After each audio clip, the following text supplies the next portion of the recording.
हमनी के संस्कृति, हमनी के संस्कार सदा रहे हमनी के साथ। भारत के महान ग्रंथ और काव्य सब के संपूर्ण संकलन सब्सक्राइब करें तिलक।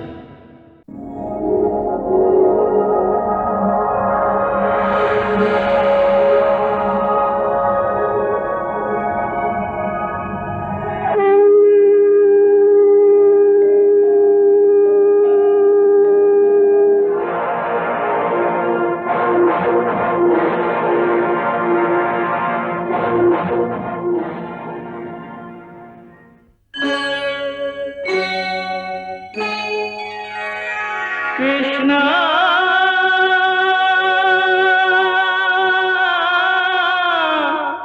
कृष्णा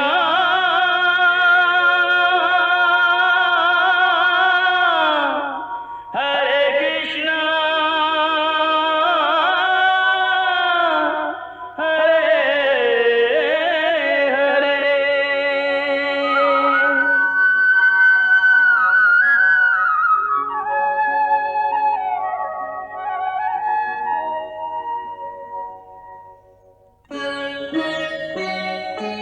सच्चिदानन्दरूपाय विश्वोत्पत्त्यादिहेतवे तापत्रयविनाशाय श्रीकृष्णाय वयं नमः।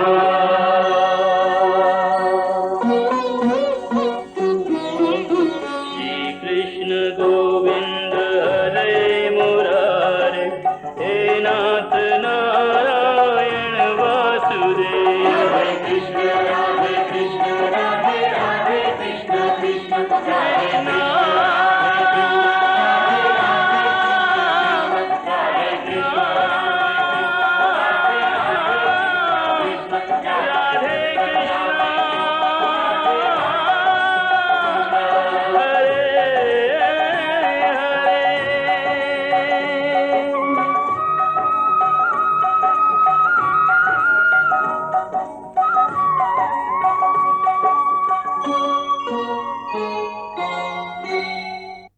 केशव, कुरुकुल के औरत सभे कबो आंसू न बहवले रही। उनकर हंसी सदा मोती लुटावत रहे। बाकी आज उस सब औरत आपन छाती पीट पीट के रो रहल बाड़ी। लाज ओ सब स्त्रियन के सबसे अनमोल गहना रहे केशव। लाज और शर्म के मारे उ कुल वधू सब कवनो पुरुष के सामने ना आवत रही। लेकिन आज उस सब के सामने उघारे माथा, सबके सामने आक्रोश कर रहल बाड़ी। एह पाप के आप केकर प्रारब्ध में डालब केशव, केकर प्रारब्ध में? के बाऊ पापी? यदि एह पाप के दायित्व युधिष्ठिर के माथा पर नहीं खे, तब फिर एह पाप के कारण खाली तू बाड़ा केशव, खाली तू। ई सब स्त्री अनाथ हो गईल बाड़ी। एकर कारण भी तू बाड़ा केशव, खाली तू। काहे कि तू चाहिता तो तू ई युद्ध के रोक सकत रह, कुरुकुल के संहार अवश्य टाल सकत रह। हम जानत हई तोहरा शक्ति, तोहरा सामर्थ्य के भली भांति जानत हई। अगर तू चाहिता तो ई युद्ध कब्बो ना होइत। लेकिन तू ऐसा ना कइला। कौरव और पांडव एक दूसरा के हाथ मरत रहलन और तू खाली दर्शक बन के देखत रहला। ऐसे हे केशव, युधिष्ठिर से ज्यादा तू हमार श्राप के अधिकारी बाड़ा। ऐसे ही है जनार्दन, हम गांधारी तोहरा के श्राप देत हई कि जैसे हमार गोदी सून हो गईल ह, जैसे कुरुकुल के संहार हो चुकल ह, ओस ही तोहार यादव कुल के भी संहार होई।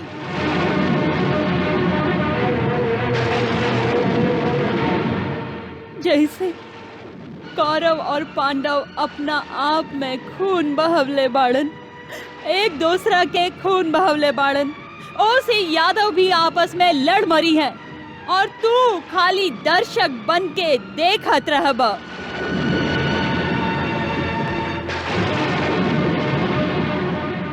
यादव कुल के स्त्री सब भी कुरु कुल के स्त्रियन के तरह रोई है, छाती पीटी है और आक्रोश करी है।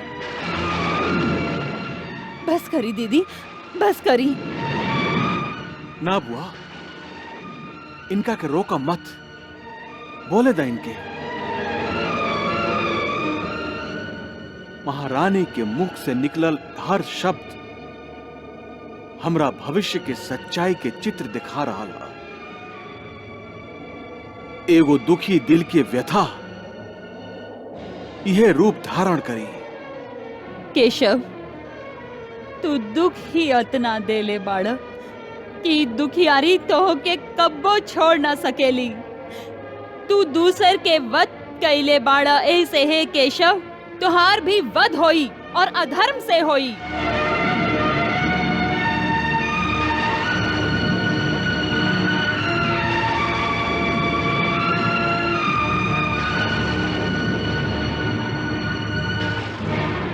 तथास्तु।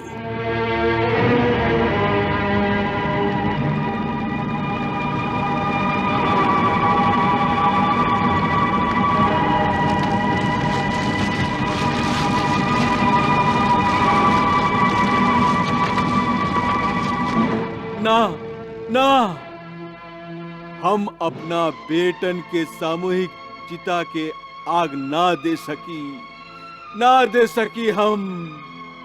महाराज, कौरवन के चिता के आग आप ही के देवे के हुई। संस्कार तो पूरा करे के ही पड़ी ना। ई कैसन संस्कार है? हम अपना बेटन के अपना हाथ से पाल पोस के बड़ा कैली। 100 के 100 में से हमार एक भी बेटा ना बचल। जाने का दशा होई उनकर।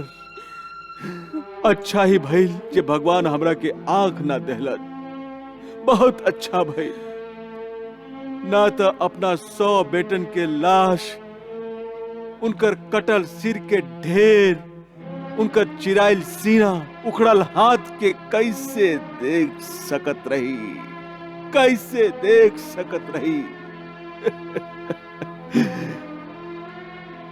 प्रारब्ध हमरा के कितना बड़ा सजा देले है। जौन वाटिका के फूल के हम अपना खून से सींचले रही, वही पुष्प वाटिका के अपने हाथे आग लगावे के पड़ रहल है। ईश्वर कोनो पाप के कबो ऐसन परीक्षा में ना डाले, कबो ना डाले। महाराज, हम आपके मन के व्यथा के समझ रहा नहीं, लेकिन युद्ध के भुगतान तो सबके भुगते के ही पड़ेला। आपके सब बेटा मारल गइलन, बाकी पांडवन के भी सब बेटा मारल गइलन। माता गांधारी के गोदी सूना हो गई, लेकिन द्रौपदी के गोद भी तो सूना हो गई। वासुदेव, तू बात तो धर्म के ही कर रहा हवा, बाकी तू हमार मन के दशा के समझत नहीं खा। तू नहीं खा जानत, अपना बेटा के रहते हम आन्हर हो के भी आंख से आन्हर ना रही। वो हमार आंख के ज्योति रहन, बाकी अब हम सचमुच अंधा हो गए बानी, सचमुच अंधा हो गए है। ताजी, आप जे कहली उ सत्य है। संतान के बिना माता पिता के जीवन में अंधेरा छा जाला, लेकिन एकरा से भी बड़ा एक सत्य मृत्यु है। मृत्यु के सत्य मान के चली और अपना बेटन के चिता के अग्नि दी। ना वासुदेव ना, हमरा से ही सब ना होई। तात जी, आपकी भावुकता खाली एह बात पर निर्भर है कि मृत्यु के बाद मनुष्य के अंत हो जाला। शरीर तो मरेला, बाकी आत्मा ना मरे। महाराज, आत्मा ता नया शरीर धारण ही करत रहेला। तात जी, आप नहीं जानत, आपके बेटन की आत्मा अपना दाह संस्कार खातिर कितना व्याकुल है। हाँ महाराज, उठी उठी महाराज, उठी महारानी, आई।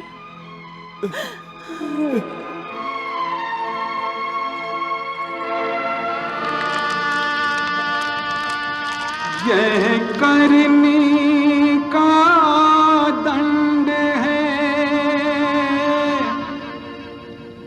या है समय की मार। पुत्रों का करने चला पिता अग्नि संस्कार। ऐसे महाविनाश का उत्तरदायी कौन?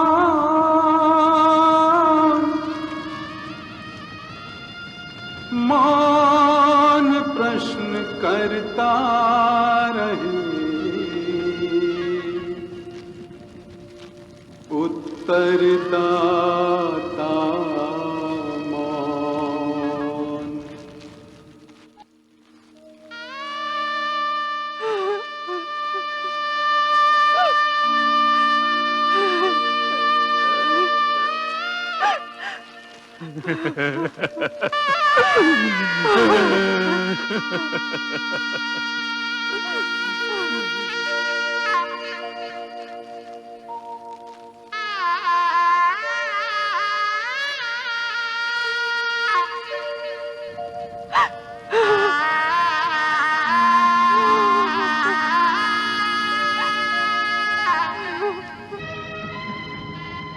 हे ईश्वर, जैसे तू हमरा के दुनू आंख ना देला, वैसे ही काश तू हमरा के दुनू हाथ भी ना देले होता, जेकरा के अपना ही बेटा के चिता के आग लगावे खातिर प्रयोग ना करे के पड़ी। युधिष्ठिर, आज्ञा माई। युधिष्ठिर, तू इतना निर्दयी काहे हो गईला कि हमरा 100 बेटन में से एक के भी हमरा खातिर जीवित ना छोड़ला? काहे युधिष्ठिर, काहे? बोला।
रो काहे रहल हो गांधारी?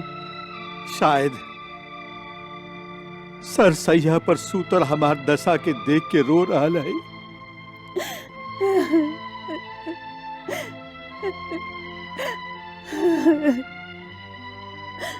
ये आपके कैसन दशा हो गई बा पितामह, कैसन दशा हो गई बा।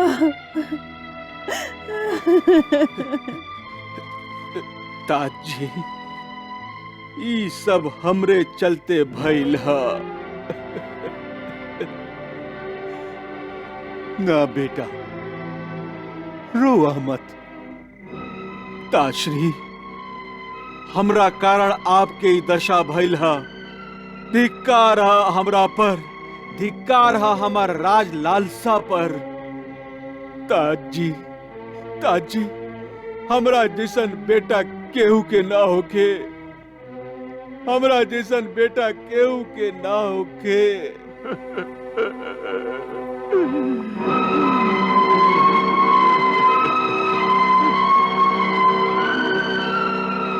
ना बेटा, हमरा के युद्ध के भयंकर परिणाम से सावधान करे खातिर गुरु द्रोणाचार्य, स्वयं पितामह आप, ज्ञानी विदुर बहुत बार प्रयास कैली,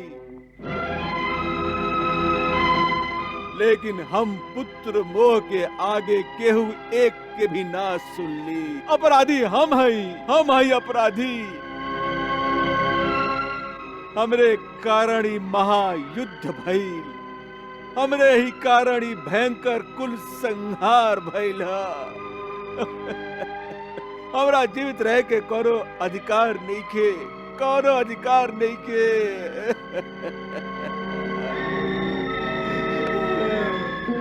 शांत हो जा बेटा, शांत हो जा। कैसे शांत हो जाई तात जी, कैसे शांत हो जाई?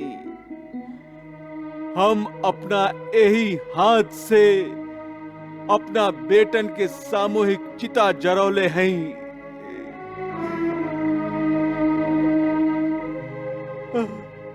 हमरा एगो बाप के अपना बेटन के अंतिम संस्कार करे के पड़ल हा। हम शांत कैसे हो सकीले? हम शांत कैसे हो सकीले?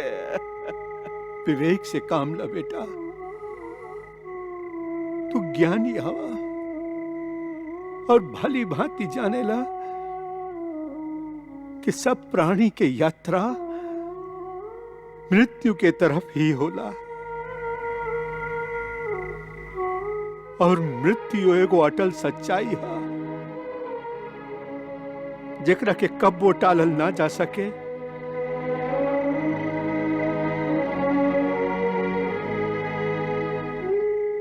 बस केहू के पहले तो केहू के बाद में नश्वर संसार के त्यागे के बाद। बेटा धृतराष्ट्र, यदि तू वासुदेव श्री कृष्ण से भी पूछबा तो वो तो के यह कही है कि जौन भी प्राणी मिलेला वो बिछड़े खातिर ही मिलेला। बेटा धृतराष्ट्र, इस सृष्टि एगो स्वप्न नगरी है। हमने जन्म से पहले कहां रही और मृत्यु के बाद कहवा हो खब,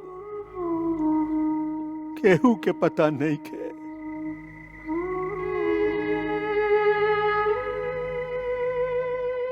बेटा धृतराष्ट्र, हमने आज तक न जाने हजारों जन्म ले हो खब, लेकिन हमनी के ओकरा में से एक को जन्म याद नहीं खे के हमनी के रहे और हमनी के कर रही कुछ याद नहीं खे। बेटा, यदि महो जन्म के सथियन के बिछोड़ला पर आंसू ना बहोती तो फिर हमने यह जन्म के साथी के बिछड़ोला पर आंसू काहे बहा रहल है? बेटा रोआ मत। अपना अपना कर्म के भोग सबके भोगे के पड़ेला। कृष्णा